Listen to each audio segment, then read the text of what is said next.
दररोजचा स्वयंपाक करण्यासाठी उपयुक्त 35 किचन टिप्स. नंबर 1. तुरीच्या वरणाला चविष्ट चव यावी म्हणून थोडासा गूळ आणि लिंबाचा रस घालावा. याने वरण फारच चविष्ट तयार होते. Tip number 2. तांदूळ शिजवताना ते चिकट होऊ नये म्हणून तांदूळ शिजवताना पाण्यामध्ये थोडासा लिंबाचा रस घातल्यास तांदूळ मोकळे राहतात व ते एकमेकांना चिटकत नाहीत. भात मोकळा सुटसुटीत तयार होतो. Tip number 3. भात असो किंवा पुलाव हे सुगंधी आणि त्याची चव अधिक वाढावी यासाठी शिजवताना त्यात 2 चमचे तूप घालावे आणि 1 ते 2 लवंगा टाकाव्यात. त्याने भात आणि पुलाव यांची चव तर वाढतेच, शिवाय सुगंधसुद्धा छान येतो.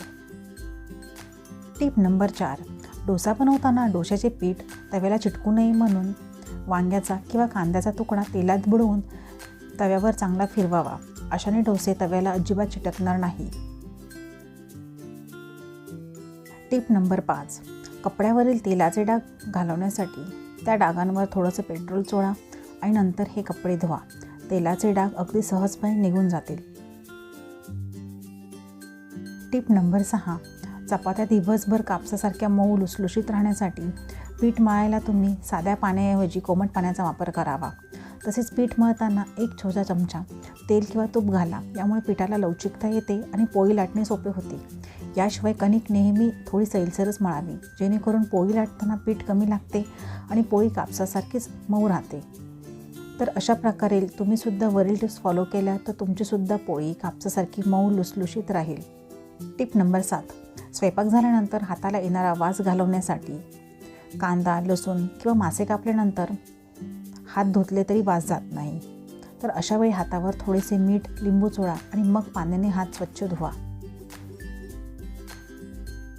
Tip number 8. साखरेच्या डब्याला मुंग्या लागणे ही एक खूप कॉमन गोष्ट आहे. डब्बा किती घट्ट लावला तरी मुंग्या आत जातातच. तर तसे होऊ नये म्हणून साखरेच्या डब्यात 5 ते 6 लवंगा टाकून ठेवाव्या. लवंग्याचा उग्र वास मुंग्यांना आवडत नाही, त्यामुळे त्या साखरेच्या डब्याकडे फिरकतसुद्धा नाही. तर लवंगामुळे साखरेच्या डब्यात मुंग्या लागत नाही. तसेच हेच तुम्ही गुळाच्या डब्यातही करू शकता. Tip number 9. मिक्सरची पाती जुनी झाली की ती बोदट होतात आणि मसाला बारीक वाटला जात नाही. तर अशावेळी मिक्सरच्या भांड्यात अर्धी वाटी जाड मीठ टाका आणि मिक्सरला 2 ते 3 मिनिटं चालवा. मिठामुळे पात्यांना धार लागते आणि मिक्सर पूर्ण नव्यासारखा काम करू लागतो. तर आपल्याला आता प्रश्न पडतो, उरलेल्या मिठाचे करायचे काय? तर बोनस टिप. दळलेले मीठ फेकून देऊ नका. हे तुम्ही फरशी पुसण्यासाठी देखील वापरू शकता. Tip number 10. कमी तेलकट आणि खुसखुशीत पुऱ्यांसाठी कणिक अशी घट्ट मळावी.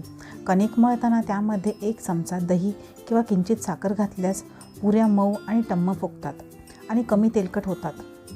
तसेच कणिक मळताना गव्हाच्या पिठामध्ये 1 ते 2 चमचे रवा मिसळल्याने पुऱ्या जास्त वेळ खुसखुशीत राहतात आणि कमी तेलकट होतात. Tip number 11. भाजीला छान रंग येण्यासाठी फोडणी देताना तेलात अर्धा चमचा काश्मीरी लाल तिखट आणि थोडीशी साखर घालावी. अशाने भाजीला हॉटेलसारखा लाल रंग येतो.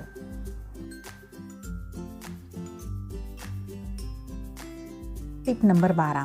रव्याला कीड लागू नये म्हणून रवा बाजारातून आणल्यानंतर त्याला कढईत 5 मिनिटं हलकासा भाजून घ्यावा आणि तो पूर्णपणे रवा थंड झाल्यावरच कोरड्या किंवा हवाबंद डब्यात भरावा. रवा भाजल्यामुळे त्यातील ओलावा निघून जातो आणि रव्याला लवकर कीड किंवा जाळी लागत नाही आणि रवा महिनोन्महिने फ्रेश राहतो. त्यामुळे अशा प्रकारच्या टिप्स नक्की फॉलो करा. नंबर 13. भेंडी चिरताना सुरी फार चिकट होते, तर अशा वेळेस सुरीवर असा लिंबू चोळावा आणि मगच भेंडी कापावी. अशाने भेंडीला चिकटपणा जास्त जाणवणार नाही आणि भेंडीची भाजी चिकटही होणार नाही. Tip number 14. अळूच्या पानामुळे घसा खवखवू नये किंवा खाज सुटू नये म्हणून वडी किंवा भाजी बनवताना त्यामध्ये भरपूर चिंच, गूळ, लिंबाचा रस, आमचूर पावडर किंवा कोकम यासारखे आंबट पदार्थ आवर्जून वापरले पाहिजेत. यामुळे अळूची पाने खाताना घसा खवखवणार नाही. Tip number 15. रस्साभाजी खारट झाल्यास किंवा रस्साभाजीमध्ये जास्त मीठ पडल्यास अशा वेळेस भाजीमध्ये उकडलेला बटाटा किंवा कणकेचे छोटे छोटे गोळे टाकावे. याने मीठ शोषले जाईल आणि त्यामुळेच भाजीतला खारटपणा कमी होईल. Tip number 16. काजू, बदाम, शेंगदाणे किंवा डाळींना कीड लागू नये म्हणून डब्यामध्ये 2 ते 3 लवंगा टाकून ठेवाव्या. याने कीड लागत नाही. Tip number 17. फ्रीजमधून दुर्गंधी येत असल्यास फ्रीजमध्ये लिंबाची एक फोड किंवा खाण्याचा सोडा एका वाटीत ठेवून द्यावा. यामुळे फ्रीजमधून येणारा दुर्गंधी वास कमी होतो. Tip number 18. कारल्याची भाजी करताना त्याचा कडूपणा घालवण्यासाठी चिरलेल्या कारल्याच्या चकत्या काही वेळापर्यंत ताकात किंवा मिठाच्या पाण्यात बुडवून ठेवाव्यात. याने कारल्याचा कडवटपणा कमी होतो. Tip number 19. गुलाबजाम हमखास चांगले होण्याकरता खवा मळताना त्यामध्ये अर्धी वाटी पनीर मिसळावे. पनीरमुळे पाक आतपर्यंत मुरतो आणि गुलाबजामुन खूप छान हलके तयार होतात. Tip number 20. मेंदूवडे करताना वड्याचे पीठ खूप पातळ झाल्यास त्यात बारीक रवा मिसळावा आणि मेंदूवडे अधिक कुरकुरीत होण्यासाठी वड्याच्या पिठामध्ये 1 चमचा तांदळाचे पीठ मिसळावे. याने वडे अधिकच कुरकुरीत तयार होतात. Tip number 21. कोणत्याही प्रकारची धिरडी करताना कांदा कापून घालण्याऐवजी कांदा खिसून घालावा. यामुळे धिरडी छान कुरकुरीत तयार होतात, शिवाय खमंगही लागतात. Tip number 22. पावभाजी करताना त्यामध्ये थोडेसे बीट किसून घालावे. यामुळे पावभाजीला रंग खूप छान येतो आणि चवीला देखील चविष्ट तयार होते. Tip number 23. पोहे धुताना ते अनेकदा एकमेकांना चिटकतात आणि तयार झाल्यानंतर पोहे मऊ लुसलुशीत तयार होत नाहीत. तर हे असे टाळण्यासाठी पोहे धुतल्यानंतर लगेचच त्यामध्ये लिंबाचा रस मिसळावा.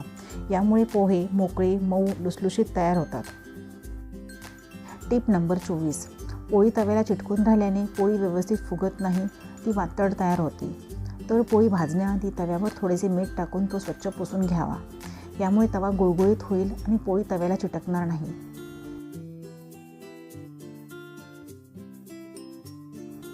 Tip number 25. आमटी खूप पातळ झाली असेल तर त्यामध्ये थोडंसं दाण्याचं कूट किंवा फुटाण्याच्या डाळीचं पीठ भाजून त्यात मिसळा.